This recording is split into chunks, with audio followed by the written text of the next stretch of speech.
우리에게 주신 하나님의 말씀은 히브리서 13장 13절에서 16절까지 말씀입니다. 히브리서 13장 13절부터 16절 말씀까지입니다. 우리 한 목소리로 함께 봉독하겠습니다. 그런즉 우리도 그의 치욕을 짊어지고 영문 밖으로 그에게 나아가자. 우리가 여기에는 영구한 도성이 없으므로 장차 올 것을 찾나니, 그러므로 우리는 예수로 말미암아 항상 찬송의 제사를 하나님께 드리자. 이는 그 이름을 증언하는 입술의 열매니라. 오직 선을 행함과 서로 나누어 주기를 잊지 말라. 하나님은 이 같은 제사를 기뻐하시느니라. 아멘. 잠깐 기도합시다. 하나님 아버지, 근본의 신년 사경회를 통해서 우리가 정말 필요한 말씀을 내려 주셔서 감사합니다. 아버지, 이 말씀이 우리의 삶의 길이 되게 하시고 또 힘이 되게 하시고 삶의 방법이 되게 하시고 목적이 될 수 있도록 축복해 주시옵소서. 이 시간에 말씀을 다시 한번 상고할 때 하나님 찾아오시고 말씀 하나하나가 우리 심령 가운데 못처럼 박혀지게 하시고, 주님 짧은 인생 지나가면서 헛된 삶 살지 않도록 새 힘을 공급해 주시옵소서. 예수님의 이름으로 기도하옵나이다. 아멘. 우리 신년 사경을 통해서 믿음이 무엇인가, 또 믿음을 가진 사람은 어떻게 사는가 하는 것을 다시 한번 생각해 보았습니다. 시작할 때는 이렇게 또 무슨 새로운 말씀이 있겠는가 이렇게 시작하지만, 또 진행하는 과정을 통해서 우리 하나님이 이 사경회를 또 이끌어 주셨고, 또 하나님이 우리에게 정말로 답답한 마음으로 하실 말씀이 있었구나 하는 것을 깨달을 수 있는 그런 시간이었습니다. 전체적으로 히브리서 11장은 믿음이 무엇인가, 그리고 믿음을 살았던 사람들이 어떻게 살았는가 하는 것을 우리에게 보여줬고요. 12장에서는 너희들도 이 믿음의 경주를 하여라 하면서 우리를 믿음의 길로 초대하는 그런 내용이 있었고요.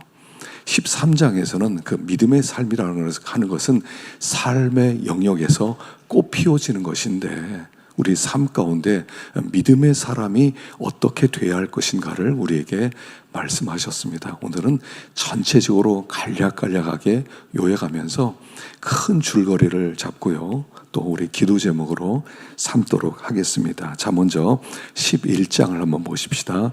1절과 2절 한번 읽어보겠습니다. 1절과 2절 시작.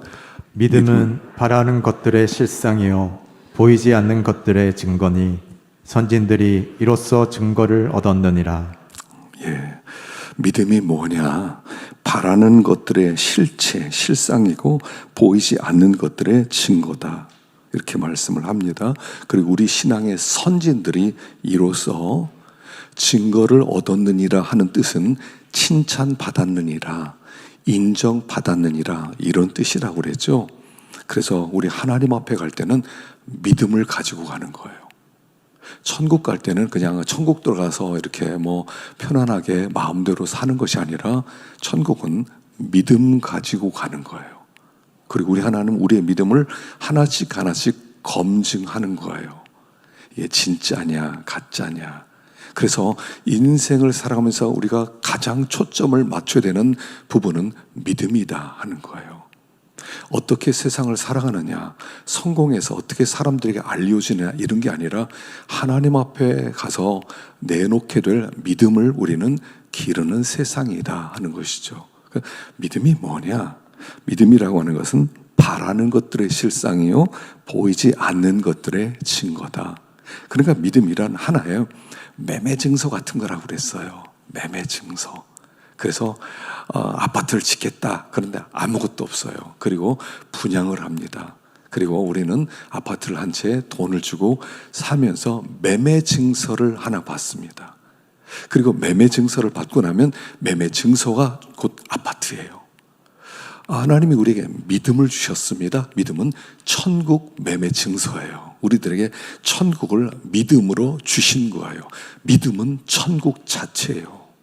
믿음을 가지고 있는 사람은 곧 하나님 나라에 들어가게 될 거예요. 그래서 하나님이 나에게 믿음을 주셨지 참 감사하다. 그것 자체가 천국을 바라보는 거예요. 그래서 믿음은 그 자체가 천국 증서와 같은 것이고 또 하나의 시각과 같은 거라고 그랬죠. 그래서 다른 사람이 못 보는 것을 보는 힘, 망원경. 요새 제임스 웹 망원경 때문에 아주 굉장히 그 천문학자들이 난리가 났죠.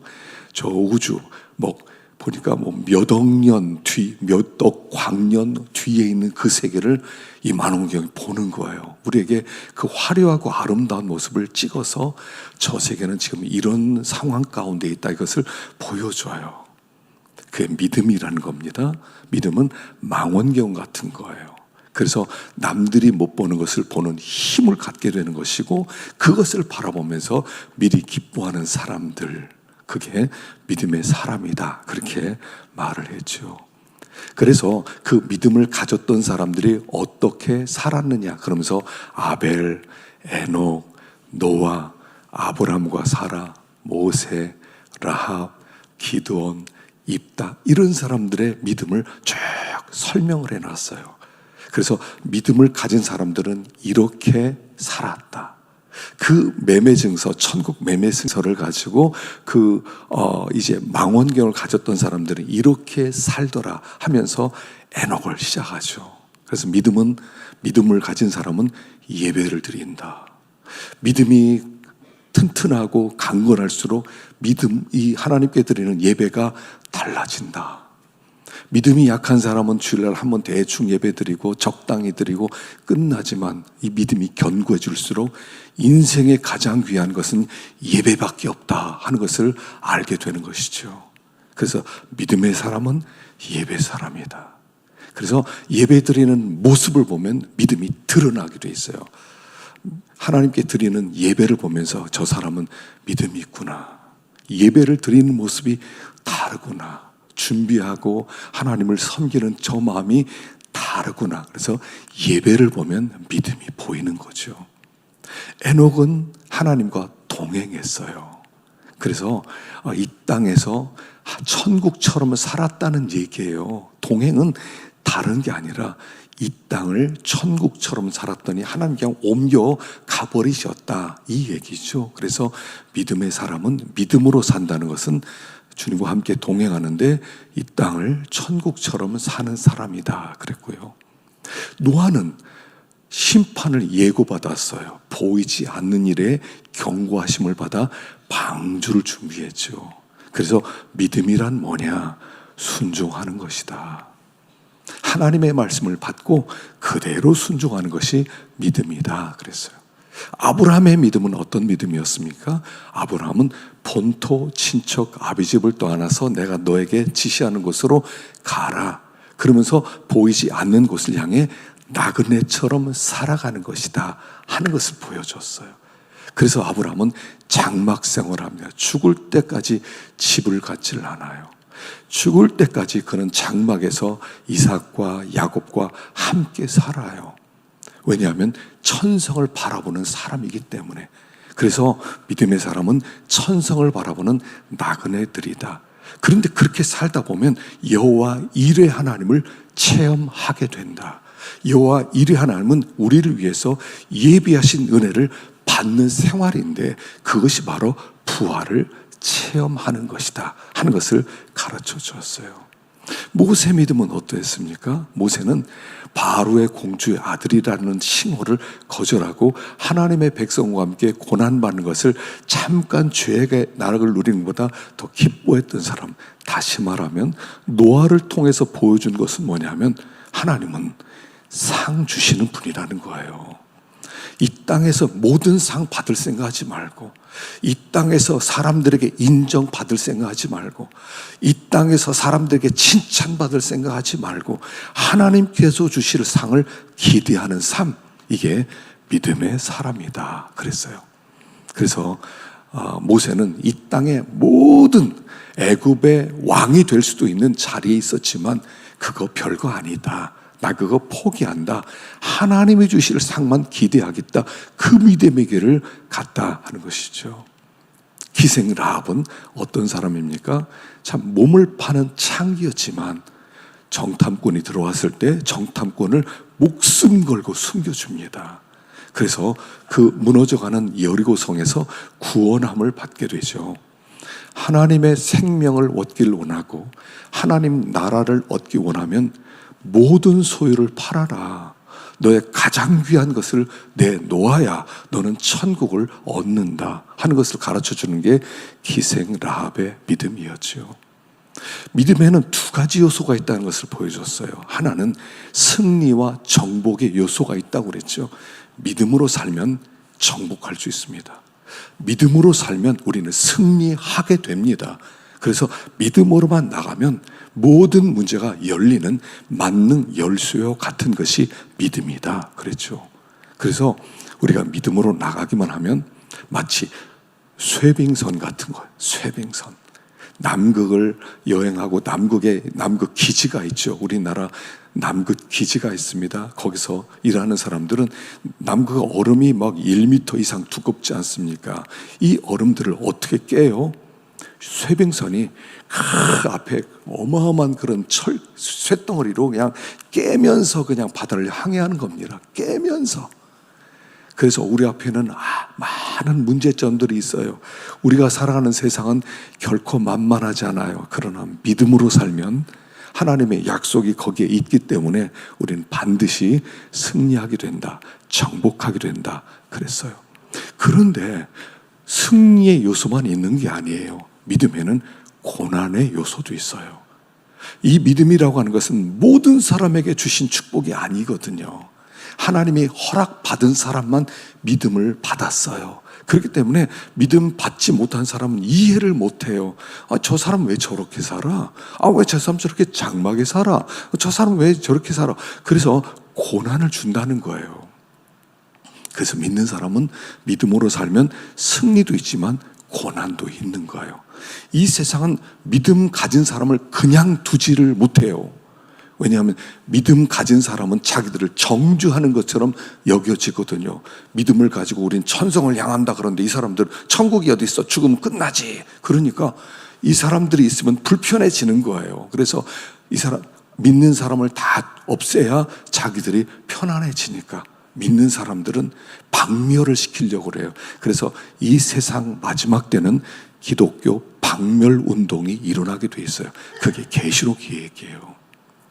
여러분 기억하세요. 이 좋은 세상은 계속하지 않아요. 우리가 누리고 있는 이 풍부함은 더 풍성해지지 않을 거예요. 사람들이 전문가들이 얘기하잖아요. 우리 자녀들은 우리보다 못한 세대를 살아갈 것이다. 이미 시작되지 않았습니까? 그래서 부모에게서 이제 의지해서 살아가는 다음 세대가 돼요. 왜냐하면 우리가 그동안 너무 미래의 것을 뜯어먹고 살았어요. 너무 탐욕적으로. 그래서 이 세상이 더 이상 견디지를 못하는 세상이 돼가고 있어요. 우리가 누리는 이 평화 몇 년 안 남았을 겁니다. 우리가 누리는 이 풍성함 몇 년 안 남았을 겁니다. 이게 모든 현상이, 모든 이 지구의 현상이 우리에게 그렇게 얘기를 하고 있지 않습니까? 그래서 이 마지막 때는 박멸 운동이 일어나는데 이 믿음을 가진 자는 목숨을 걸 각오를 해야만 이 믿음의 길을 갈 수 있다 이거예요. 순교의 신앙을 가져야 진짜란 얘기예요. 그래서 초대교회는 교회 다닌 지 3년 되기 전까지는 세례를 안 줬어요. 예수 믿습니다. 그래서 그래 믿을 거야? 그래 구원받았어. 이 얘기를 안 해요. 너 예수 믿는 게 뭔 줄 알아? 너 예수 믿으면 좋은 일도 있지만 예수 믿으면 너 고난도 있어. 핍박도 있어. 너 모든 걸 빼앗김도 있어. 너 죽임당할 수 있어. 그래도 갈래? 그게 예수 믿는 거야. 그 길 갈래?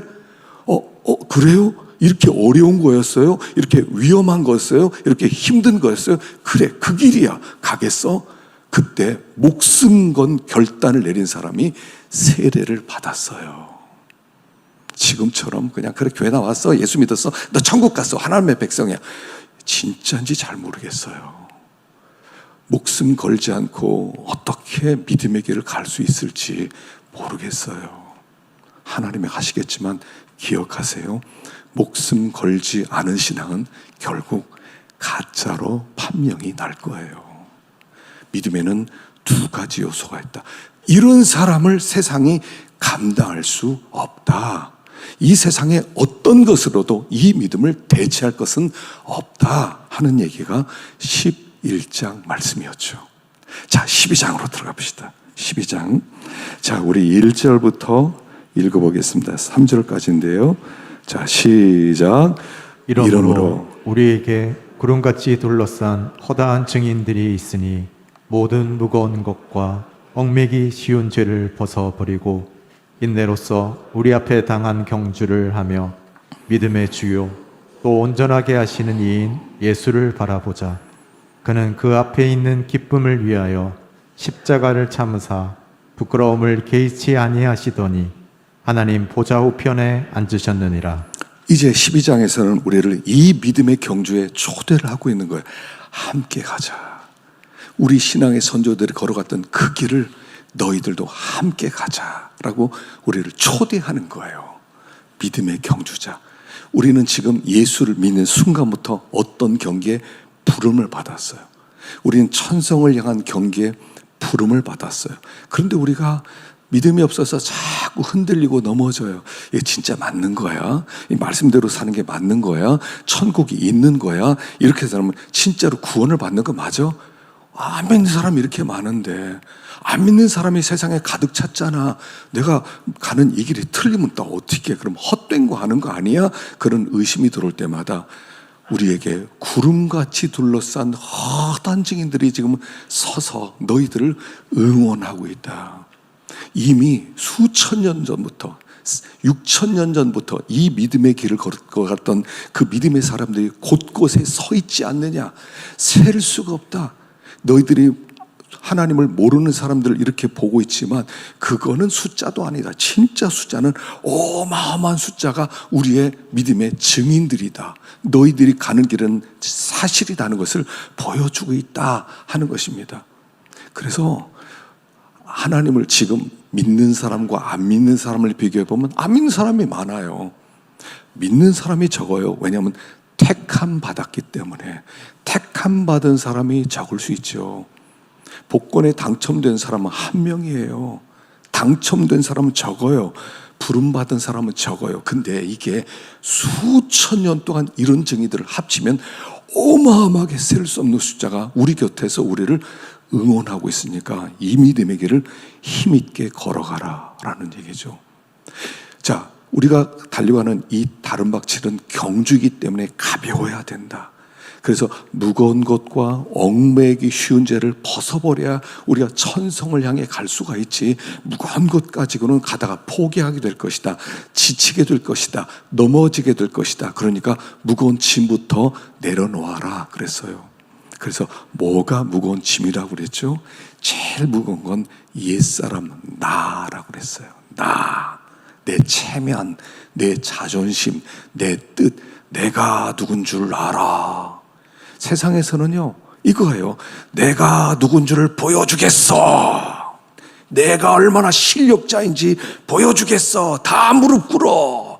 이걸 보여주고 싶은 게 세상에 좋은 차를 타고 딱 들어가면서 내가 적어도 이런 차를 타는 사람이야. 내가 이런 집에 사는 사람이야. 내 위치가 이 정도쯤 돼. 이걸 보여주고 싶은 게 세상이에요. 그 무거운 것 가지고는 이 다름박질을 못 친다. 다 내려놔라. 내가 누군데 다 내려놓고 깃털 같은 마음으로 예수님이 이 땅에 오실 때 하나님의 아들이 자기를 비어 종의 형체를 가지고 사람들이 되었고 죽기까지 복종하셨다. 예수님이 하나님이십니다. 하나님의 영광이 얼마나 크겠습니까? 싹 비었어요. 어린아이로 가장 연약하게. 그리고 나중에는 그 제자들의 발을 씻어주는 종의 자리, 나중에는 사형수의 자리, 사람들이 침을 뱉고 손가락질하는 가장 수치스러운 가벼운 자리로 내려오신 것처럼 이 길을 걸어가려면 가벼워야 돼. 내가 누군데 싹 내려놓고 나는 아무것도 아닌 먼지 같은 자입니다. 그래야 이 길을 걸어갈 수 있어. 그래서 무거운 짐을 벗어버리고. 얽매이기 쉬운 죄는 무엇입니까? 우리를 자꾸 얽매이는 게 뭐냐면 양심의 가책이에요. 양심의 가책. 우리가 이렇게 말씀을 들으면요, 어떤 때 어떻습니까? 말씀 들으면 가책이 되잖아요. 말씀이 바늘 찌르듯이 마음을 콕콕 찌르는 것 같아요. 아픈 데만 콕콕 찌르는 것 같아요. 그래서 어떤 사람 안 들으려고 그래요. 사경이 있다면 안 들으려고 그래요. 혼날까봐 마음이 아프거든요. 순종하지 못하는 것을 성령이 계속 말씀하거든요. 야, 이거 순종해야 돼. 너 이거 순종해야 돼. 그럴 때마다 무거워요. 싫어요. 지금은 아니에요. 나중부터 할게요. 하지 마세요. 근데 성령은 계속 말씀을 해요. 우리 주님이 우리에게 계속 말씀을 하거든요. 가책이 돼요. 마음이 무거워요. 마음이 무거워지면 여러분 얼굴에 다 나타나요. 다 나타나. 그렇지 않습니까? 걱정 있는 사람 얼굴 딱 보면 무겁고 어둡지 않아요. 염려 있는 사람 무겁고 어둡지 않아요. 똑같아요. 양심에 가책된 사람 얼굴이 굳어 있어요. 주님이 나를 계속 자극을 주거든요. 너 순종해. 너 그거 버려. 계속 말씀하거든요. 무거워요. 얽매여요. 그래서 이 다른 박제를 끝까지 가지 못한다는 거죠. 그래서 양심에 가책되면 딱 결단을 내려야 돼요. 그때는 미루는 게 아니에요. 결단이 필요한 거예요. 하나님은 알았습니다. 결단 내립니다.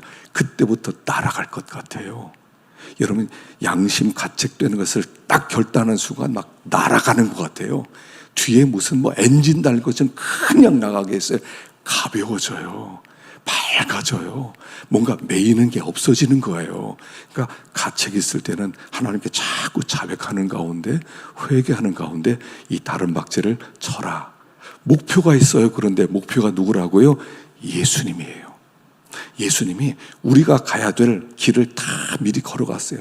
눈이 가득 있는데 발자국이 하나 쫙 나 있어요. 내가 가야 될 발자국을 미리 다 찍어 놓으셨어요. 우리가 살아가는 것은 예수님 따라가는 거예요. 자꾸 예수님 가신 길이 힘들다. 난 예수님처럼 못 살지. 내가 어떻게 예수님처럼 살아? 핑계예요. 우리는 예수님처럼 살아야 돼요. 주님이 가신 그 길을 고스란히 밟아가는 거예요. 예수님처럼 살아가는 게 성공하는 삶이에요. 그래서 자꾸 막 피해 가려고 그래. 이 길 힘들어. 나 저쪽 길로 한번 가보겠어. 제가 목회하다 보면 그런 느낌을 많이 들어요. 저 사람이 이 길로 하다고 자꾸 돌아가네. 한번 가보세요. 그거는 지름길이 아니에요. 제일 돌아가는 길이에요. 나중에 고생 다 하고 다시 돌아오게 돼 있어요. 그냥 그 길 걸어가는 게 지름길이에요. 예수님이 가신 그 길. 그리고 나서 주님께 간구하는 거예요. 하나님 힘 주세요. 도와주세요. 이 길 가게 해주세요. 그럼 그분이 나를 안고라도 그 길을 가게 해주신다. 이게 주님을 바라보라 하는 그런 뜻입니다. 그래서 우리가 가야 될 목표가 결정되어 있다 하는 것입니다. 12장에서 두 번째, 그런데 징계가 있다고 그랬죠. 징계. 하나님 우리를 징계하세요.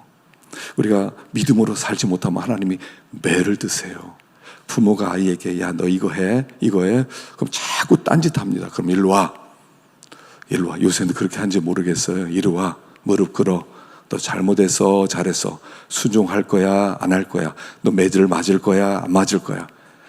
잘하겠습니다. 그럼 또 봐줘요. 근데 또 계속 순종 못해요. 그럼 회초리 갖고 와. 오늘은 맞아야 되지. 너 몇 대 맞을래? 그리고 회초를 때려요.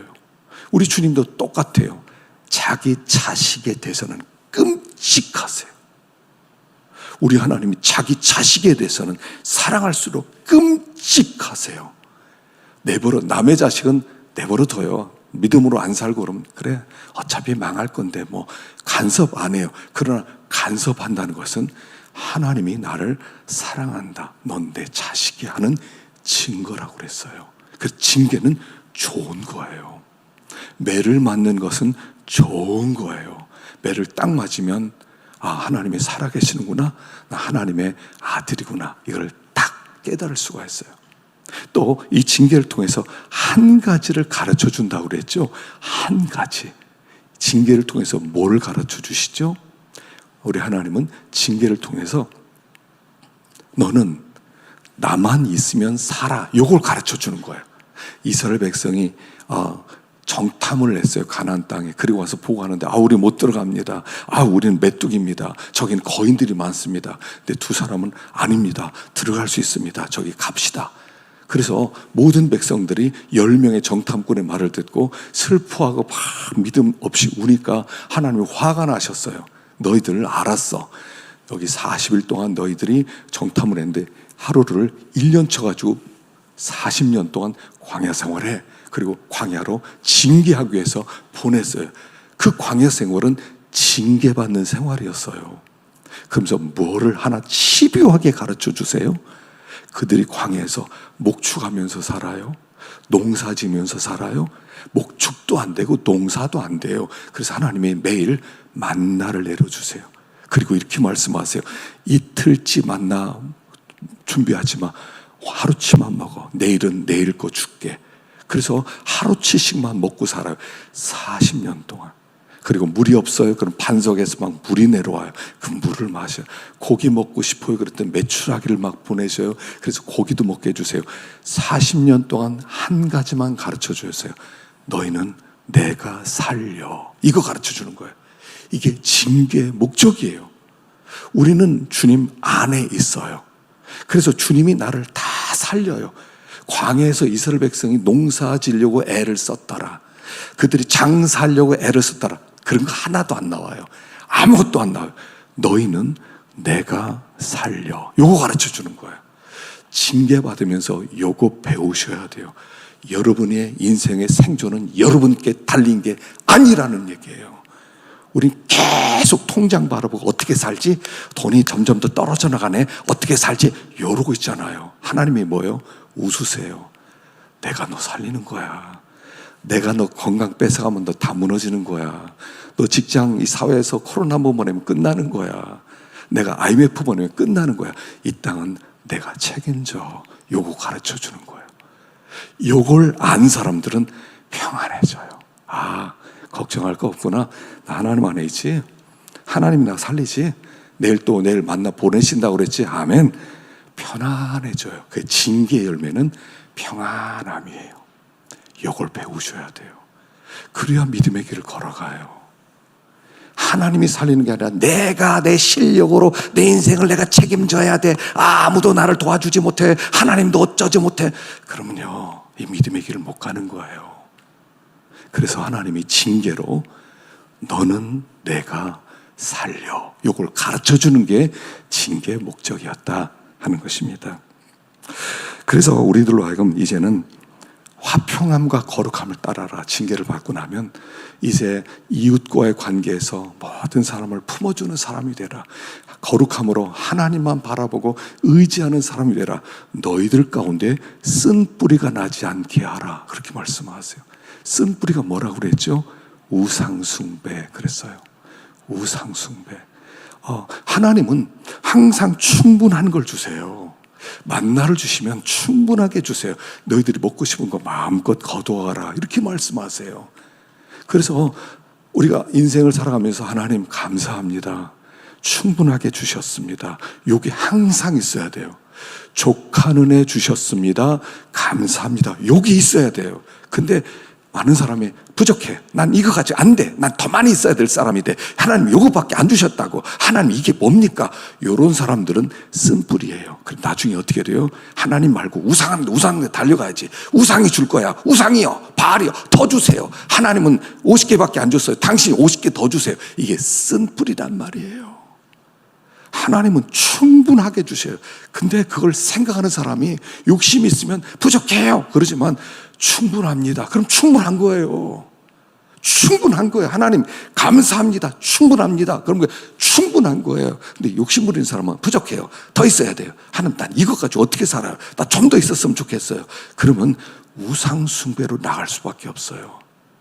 우상숭배로 나가요. 그래서 우상에게 자꾸 구하는 거예요. 하나님이 안 주긴 거 세상에 쫓아다니면서 내가 구해야지. 보세요. 나중에 다 날아가요. 다 날아가. 그 성경에 그 얘기 나온 게 선지서가 그거 나오는 거예요. 내가 다 불어버리겠다.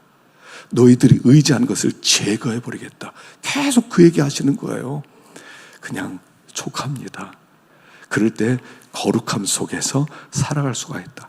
에서처럼 망령된 자가 되지 않도록 해라. 제일 중요한 게 뭐냐? 믿음이다. 제일 중요한 게 하나님 나라다. 제일 중요한 게 너희는 하나님의 장자라는 사실이다. 너희들에게 내 하늘의 모든 영광을 다 줄 거다. 너희들이 하늘의 생명을 줄 거다. 사람들이 부러워하는 거 다 줄 거다. 애서되지 마. 애서는 사냥꾼이에요. 사냥꾼은 화살 내서 먹고 사는 사람이에요. 난 능력 있지. 난 내가 나가기만 하면 얼마든지 벌어먹고 살 수 있어. 아버지가 물려주는 그런 축복 필요 없어. 필요 없어. 뭐 하나님의 축복 필요 없어. 화살 하나만 들고 있으면 나는 사슴도 잡고 멧돼지도 잡고 다 잡을 수 있어. 그리고 그 가죽 팔아면 난 부자 될 수 있어. 요거 애서예요. 애서예요. 그래서 장자의 명분 필요 없어. 하나님이 주시고 필요 없어. 나 내 힘으로 살 수 있지.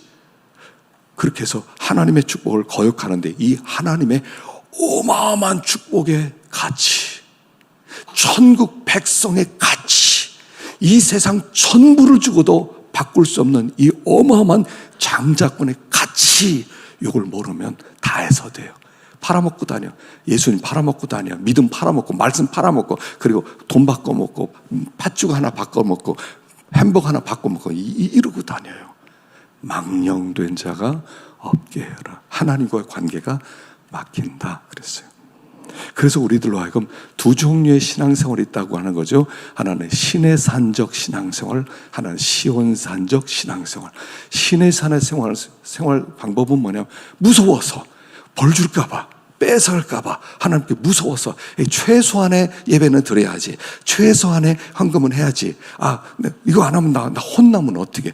종처럼 억지로 외식적으로 신앙생활하는 걸 신의 산적 신앙생활. 시온산적 신앙생활은 이미 내가 하늘에 가 있는 자처럼, 너희들은 이미 하늘에 있는 장자들의 총회에 들어온 자들이다. 하늘의 어마어마한 축제에 이미 참여한 자들이다. 이제부터 누리면서 살아가라. 신앙생활은 누리면서 살아가는 거예요. 하나님의 백성 되었다. 하나님은 감사합니다. 나 같은 죄인을 살려주셔서 감사합니다. 나를 붙들어 주셔서 감사합니다. 아버지 하나님 찬송하면서 그 길을 가는 사람, 그 사람은 시온산적 신앙생활하는 풍성함을 누리는 그런 사람이다 하는 것입니다. 13장에 들어가서 보십시다. 13장 1절부터 3절까지를 읽어보겠습니다. 1절부터 3절까지 시작. 형제 사랑하기를 계속하고 손님 대접하기를 잊지 말라. 이로써 부지 중에 천사들을 대접한 이들이 있었느니라. 너희도 함께 갇힌 것 같이 갇힌 자를 생각하고 너희도 몸을 가졌은즉 학대받는 자를 생각하라. 자, 이제 너희들이 믿음을 가진 자라면 이게 삶의 현장 속에서 피어나야 된다. 피어나야 된다. 그래서 세 가지로 피어나라고 그랬어요. 첫째는 계속 사랑하라는 거예요. 사랑이에요. 결국요, 성경은요, 사랑을 얘기하고 있는 거예요. 형제끼리 사랑해라. 그리고 이웃끼리 사랑해라. 그리고 원수까지 사랑해라. 사랑의 영역을 넓혀나가라. 사랑하는 마음이 넓혀지게, 너의 마음 가운데 어떤 사람도 품지 못하는 사람이 없게 해라. 그게 믿음의 꽃이다 라고 말씀하시고요.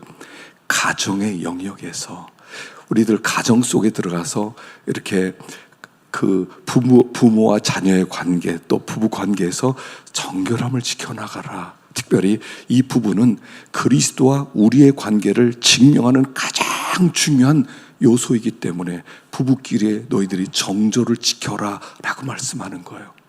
왜냐하면 구원이라고 하는 것은 예수님과 우리가 결혼하는 거예요. 결혼이란 한 몸 되는 거예요. 결혼이란 하나 되는 거죠. 남편이 내 속에 있고 내 속에 아내가 있고. 그래서 가만히 보면요, 남편이 이거 할까 하다가 우리 마누라인데 혼나, 하면 안 돼. 있잖아요. 그게 그 속에 있는 거예요. 또 부인이 저 살까 하다 우리 남편이 아주 싫어했는데 사지 말라고 그러는데 에이, 사지 말아야지. 그게 아내가 그 안에 있고 남편이 그 안에 있기 때문에 그런 일이 벌어지는 거예요. 하나 되었다 이런 뜻이에요. 근데 이것은 하나님과 우리 사이에 있는 것을 보여주는 그림이에요. 부부가 하나인 것처럼 예수와 우리는 하나 되어서 예수님은 내 안에 있고 나는 예수님 속에 있다. 이거 예수님이 기뻐하실까? 예수님 안 기뻐할 거야. 하지 말아야지. 이거 우리 주님이 기뻐하실까? 기뻐할 것 같아. 그럼 해야지. 그게 예수가 내 안에, 내가 예수 안에 있는 거예요.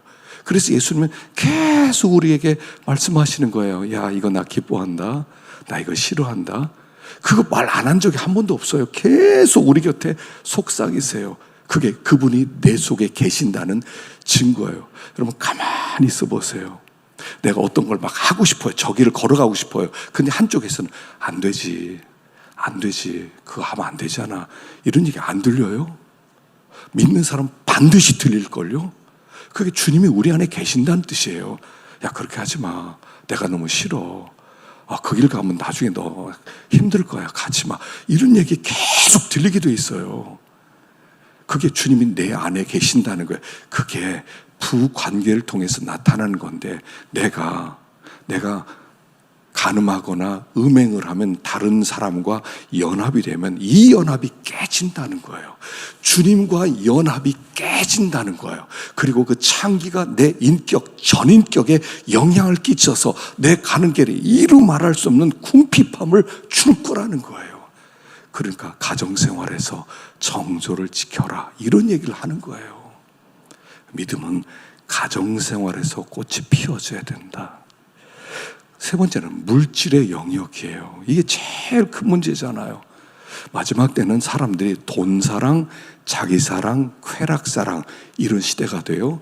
돈사랑, 자기사랑, 쾌락사랑 요걸 하나로 뭉쳐서 뭐라고 그래요? 세상을 지독하게 사랑하는 사람 이런 뜻이에요. 세상을 지독하게 사랑하면 돈을 사랑하기도 했고요, 자기를 사랑하기도 했고요, 쾌락을 사랑하기도 했어요. 핑계는 여러 가지만 세상 사랑하는 증거가 세 가지 영역에서 나오는 거예요. 특별히 그 중에 돈의 영역, 물질의 영역이에요. 물질이 우리를 지배하거든요. 이렇게 그래야 너 행복해져, 너 생존할 수 있어, 너 내가 시키는 대로 하고 쫓아다니는 거라고 그랬죠. 그래서 우리 주님이 뭐라고 그랬어요? 내가 너를 절대로 떠나지 않냐고, 절대로 버리지 않을 거야. 강조를 하고 있다고 그랬죠. 네 인생은 네가 책임지는 게 아니라 내가 책임지는 거야. 내가 도와줄게, 내가 붙들어 줄게. 그 약속 붙들어라 그랬죠. 두 번째는 그의 나라와 그의 의를 구하면 이것은 더해주는 거다. 물질은요, 내가 구해서 오는 게 아니에요. 하나님이 더해주시는 거예요. 쫓아오는 거예요. 이런 얘기가 있어요. 강아지 한 마리가 집에서 길렀더니 이 강아지가요, 꼬리를 잡으려고, 보셨죠? 꼬리 잡으려고 막 뱅뱅뱅 도는 거 보셨잖아요. 한번 주인이 물어봅니다. 야, 바둑아, 너 왜 그렇게 꼬리 잡으려고 그러냐? 주인님, 이 꼬리만 잡으면요, 내가 진짜로 행복해질 것 같은데 꼬리를 잡고만 들 거야 하면서 뱅뱅 돌더라는 거예요. 그래서 주인이 얘기했대요. 얘야, 꼬리에 신경 쓰고, 그리고 네가 가는 곳마다 어디든지 가면 꼬리는 따라오는 거야. 이게 물질의 방법이에요. 하나님은 물질은 필요한 자에게 주게 돼 있어요. 왜 필요하지 않은 걸 그렇게 붙들고 있어요?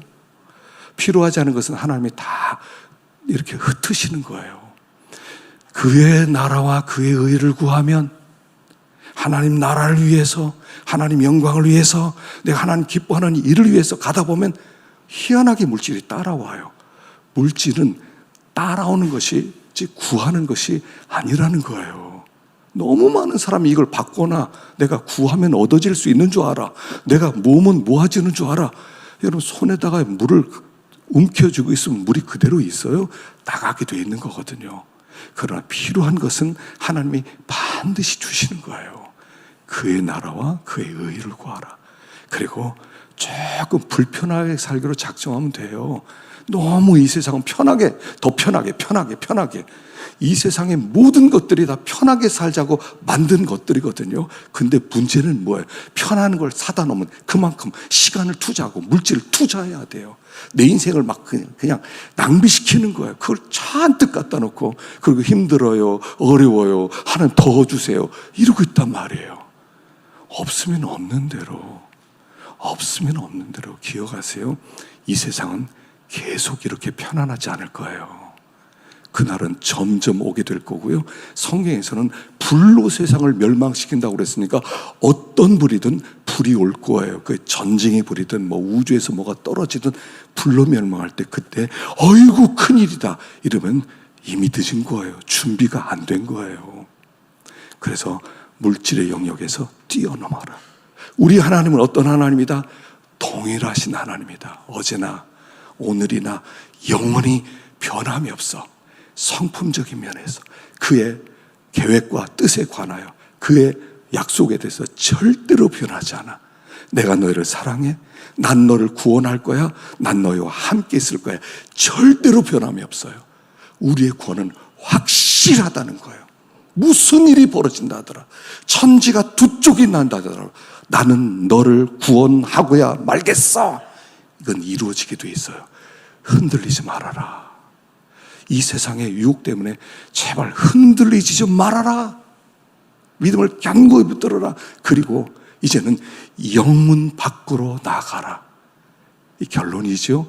영문 밖. 이 영문이 무슨 뜻이냐면 하나님의 진지라는 뜻이에요. 진지.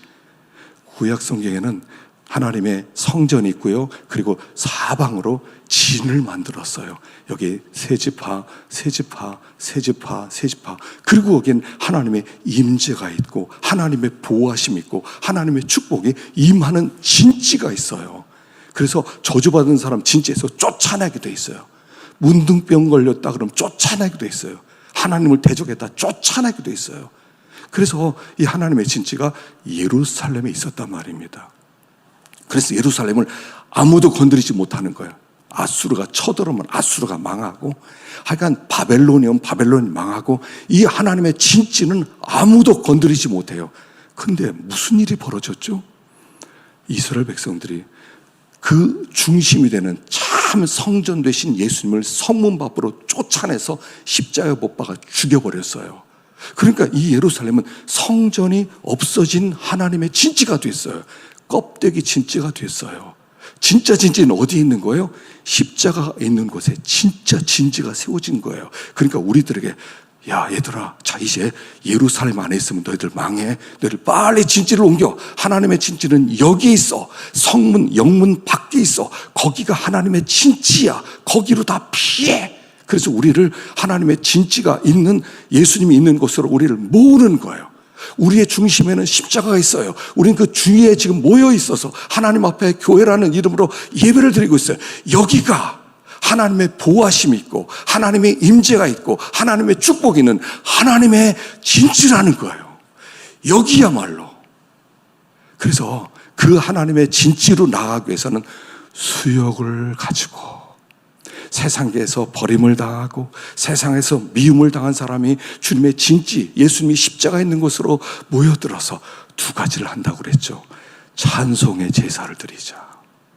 찬송은 선포라고 그랬어요. 노래 부르는 게 아니에요. 우리가 찬양할 때 선포하는 거예요. 우리 하나님은 영광을 받으실 것입니다. 우리 하나님은 전능하신 하나님이십니다. 선포하는 게 그게 찬송이에요. 찬송을 부를 때 마귀의 진지가 무너지고 지옥문이 막 떨리게 돼 있어요. 옥문이 막 열리게 돼 있어요. 이게 찬송의 능력이다. 또 한 가지는 선행과 나눔의 예배다 그랬죠. 이제는 그 하나님의 진지에 있는 사람들은 자기의 삶을 나눠주는 거예요. 사람들에게. 이 세상에 하나님 나라를 모르는 사람들에게, 이 세상에서 허무하게 고독하게 죽어가는 사람들에게. 여러분 인생은요 결국 허무로 끝나요.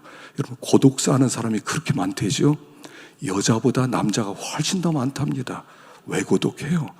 삶의 목적을 발견하지 못한 거예요. 나이를 점점 먹어보니까 뭐 놀러 갈 것도 놀러 가고 뭐 죄도 다 치워보고 먹을 것도 다 먹고 뭐 할 것도 하고 살 거 다 사봤어요. 근데 별거 없잖아요. 나이를 들으니까 별거 없는 거예요. 아, 이게 인생이야? 아, 이렇게 별거 없어? 고독해지는 거예요. 이게 인생이었어? 여러분, 노는 것도요, 젊었을 때 애들 있을 때 여행도 다니고 이러죠. 나중에 나이 들어보세요. 애들 다 크고 어디 가자 그럼 그것도 귀찮아요. 나 가본 데인데 뭐 다 거기서 거긴데 뭐 일출 다 거기서 해 뜨는 건데 뭐 일몰 다 거기서 거긴데 바닷가 이 바닷가나 저 바닷가나 다 비슷한데 뭐 뭐를 위해서 살지? 이렇게 되는 거예요. 선행과 나눔의 삶이라는 거 뭐냐면 목적이 생긴 거예요. 영문 밖에 사는 사람, 내 존재를 줄 사람이 생기는 거예요. 내 존재를 나눠주는 거예요.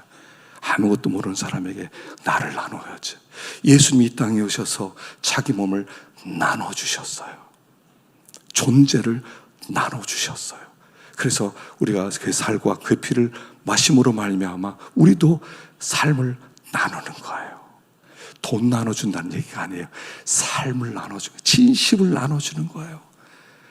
그래서 그들로 하여금 이 사람 우리랑 다르네? 이 사람 뭐 이런 사람이 다 있어? 외계인 아니야? 아, 이거 어디서 온 나라 사람이야? 어떻게 이렇게 살아갈 수가 있어? 이걸 보여주는 거. 이게 믿음의 사람의 궁극적인 목적이다 하는 것이에요. 우리는 그런 사람으로 부름을 받은 것이에요. 이번에 8시간 동안 하나님이 이 말씀을 주셨는데 제가 함축적으로 요약했습니다.